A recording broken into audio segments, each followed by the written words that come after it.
Aujourd'hui, c'est le mercredi des cendres.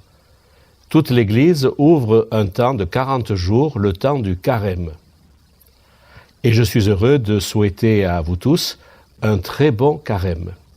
Mais le carême, qu'est-ce que c'est?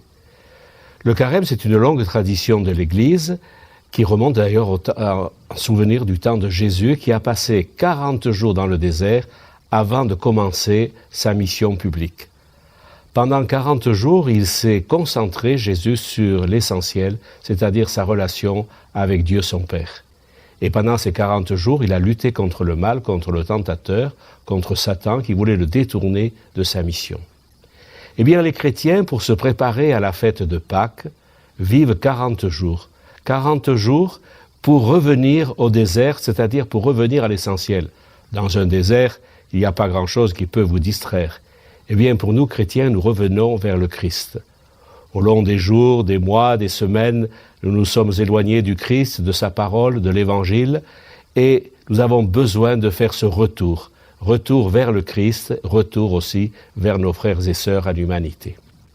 Alors je souhaite que ce carême soit pour chacun d'entre nous un temps fort, un temps de retour vers la prière, puisque dans le désert, Jésus a prié, un temps de combat contre le mal sous toutes ses formes, le mal qui est en nous et autour de nous, que ce soit aussi un temps de partage avec ceux et celles qui sont en difficulté ou qui ont faim.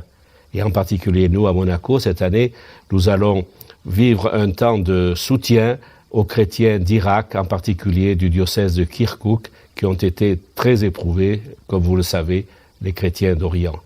Et enfin, un temps de retour vers le baptême, vers le sacrement de la réconciliation, du pardon, un retour pour se réconcilier avec Dieu, refaire la relation avec Dieu.